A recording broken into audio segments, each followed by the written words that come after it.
The annual plan is set down for consideration. Are there any bills for introduction? No bills for introduction. The House then comes to questions for oral answer, and the first question stands in the name of the Honourable Leader of the Opposition. Mr. Speaker, my question is to the Prime Minister.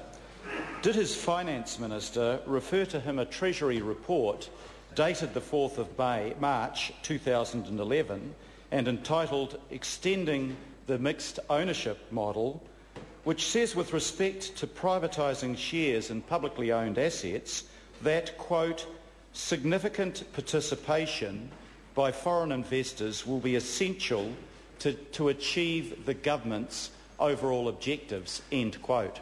The Right Honourable Prime Minister. Mr. Speaker, yes, I did receive that report. However, the government has a slightly different balance of objectives than the Treasury might have presumed in that report.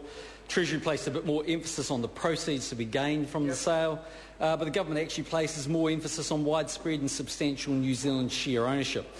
We think that it's achievable given the likely strong demand for shares from the likes of Kiwi Saver funds, Crown financial institutions and Kiwi mums and dads, and by holding a stake of more than 50%, the government will ensure there is always majority New Zealand ownership.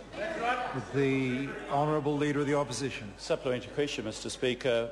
What explanation has Mr. English given to the Prime Minister that, as he told the House last Thursday, that he, Mr. English, had never received that advice from Treasury saying that significant investment by foreign investors was essential to the government's overall objectives? The Right Honourable Prime Minister. Well, he told me the same thing that I'm sure he would have told that member if he'd asked, and that was the way the question was phrased by Mr Mallard was in relation to his plans. His plans are to ensure that there's widespread New Zealand ownership, not maximising the share price by flogging it off to foreigners, as Phil Goff did when he was running the show. The Honourable Leader of the Opposition. Speaker, supplementary. Did he advise Mr English when Mr English was heading into talks with the China Investment Corporation that he should not promote the sale of state asset shares to sovereign wealth funds, notwithstanding Treasury advice that this would push up the value and price of those shares?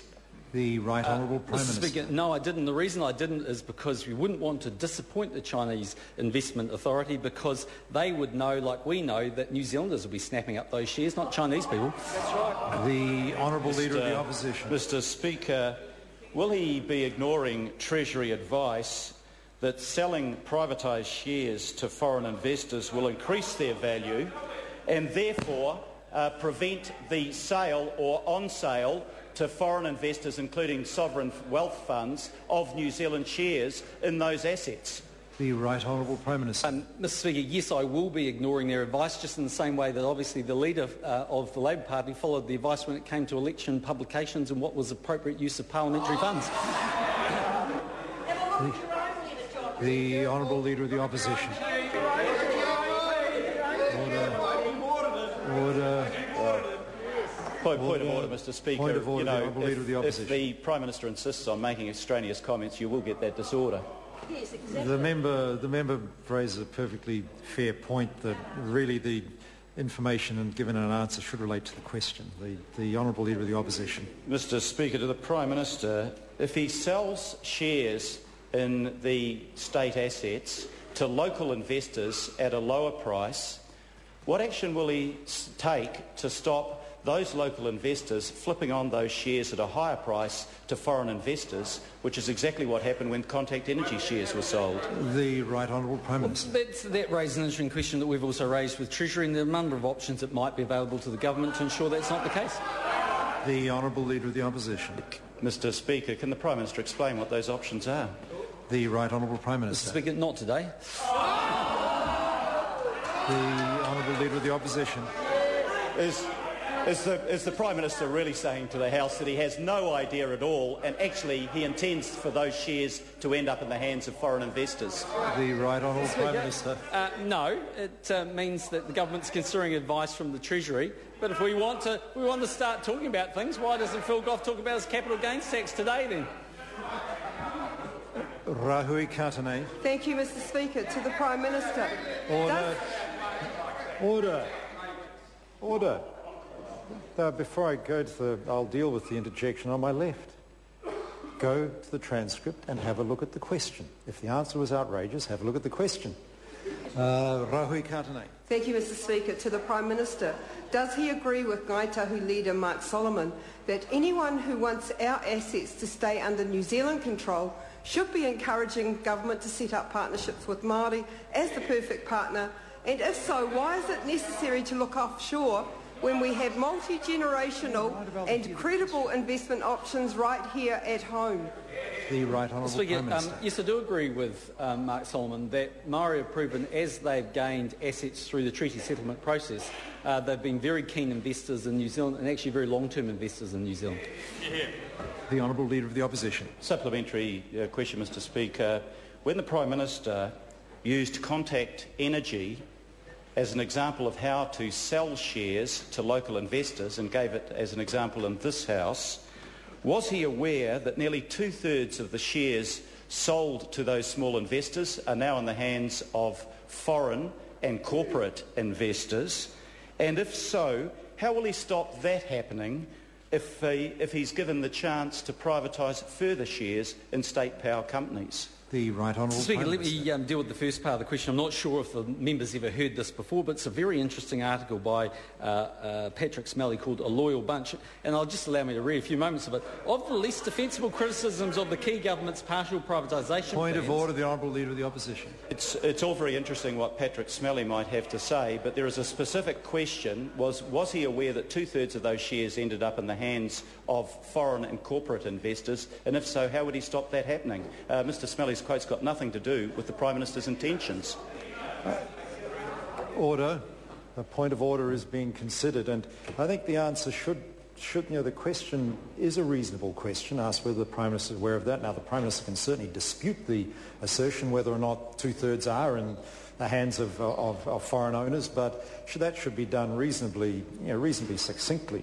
The Right Honourable Prime Minister. Speaker, I do dispute that, and that's on the basis of a report by Patrick Smelly, which goes on to say that one of the least defensible criticisms of the Keys government's partial privatisation plans has been regular reference to Contact Energy as an example of a privatised company which lost control to foreigners. Yet nothing could be further from the truth. The reality of the Contact share register is it remains possibly the most widely held share by domestic New Zealand investors. 11 years on from the float, in fact, Contact shareholders have shown a high degree of loyalty to the company, to the extent that EME's attempt to take 100% were roundly rebuffed in the 2000s. What it shows is many small-scale investors... Order. Point of order. Order. Point of order is called. The Honourable Jim Anderson. Mr Speaker, it's been a long-standing decision of yours in this House that we're not allowed to table journalistic reports and all the rest of it, let alone listen to them being read out by the Prime Minister in answer to a question. Order. Members are perfectly entitled to quote documents. They quote them in questions and they can quote them in answers, but I am concerned that the answer has gone on. Order. The answer's gone on more than long enough. The Honourable Leader of the Opposition. Mr Speaker, are most of the shares that were sold in Contact Energy to local investors now in the hands of foreign and corporate investors? The Right Honourable Prime Minister. Mr Speaker, I can't confirm that fact, but what I can confirm that that's not the belief of Patrick Smelly. Order. That'll be sufficient. The Prime Minister answered the question. That was sufficient. He could not confirm that fact. That was the answer to the question. Order. Now look, if the Shadow Leader of the House expects me to keep ministers to an answer like that, including the Prime Minister, the Shadow Leader of the House will show some respect to the House and not bellow out unnecessarily after a question has been dealt with. Point of order, the Honourable Trevor Mallard. Slightly louder voice than the Prime Minister. I was responding to his interjection. Order. That's not a point of order, and the member, it may have escaped the member's attention, but I actually was assisting the Labour Party, who happened to ask this question, the Honourable Leader of the Opposition, because I stopped the Prime Minister from going beyond by going any further than just answering the question. He was asked, could he confirm something? He said he couldn't, and I sat him down. And that's where order. Question number 2. Supplementary question, the Honourable Leader of the Opposition. Is the Prime Minister saying that he is unaware of the fact that most of the shares sold to small local investors are now corporate and foreign owned? The Right Honourable Prime Minister. Mr Speaker, I can't confirm that fact, and I don't think actually Phil Goff can either. Point of order, the Honourable Leader of the Opposition. Order. This House, as you know, Mr Speaker, is about accountability, and there is an answer to, is he unaware of that fact, or is he aware of that fact? And the answer is a yes or no. Either he's aware or not aware. I'm not asking whether he can confirm it. Well, clearly his answer indicated he wasn't aware of that fact, if that's the way. Order, point of order, the Honourable Tribunal. Mr Speaker, I'd like to challenge that. Mr Speaker, he very clearly dodged that The question. member is not going to challenge that by way of point of order at all. The member, the Honourable Leader of the Opposition asked him if the Prime Minister was aware that a majority of shares were held by foreign owners. If I recollect correctly, I might not have that exactly right. And the Prime Minister, in his answer, indicated he was not aware of that. He could not confirm that was the case or not. Now, he did add a bit at the end of that answer that was, in my view, totally unnecessary. My problem was I couldn't get to there was no way I could have got to my feet in time to stop that. But I think, the primary question today was a very carefully worded question, and it was a fair question. And questions like that should be treated with respect. And it's very difficult at times to stop ministers when they start to flick the odd punch around. It's sometimes difficult to be able to respond quickly enough because I can't predict what's in their mind. I can't predict what they're going to say. But I do point out to ministers, that question was an absolutely fair question. There was not a political statement in that question at all. And I expect such questions to be treated with respect. And that's why at one stage I felt the supplementaries were not being treated with sufficient. Mind you, one supplementary was not as carefully worded as the primary question, but others were.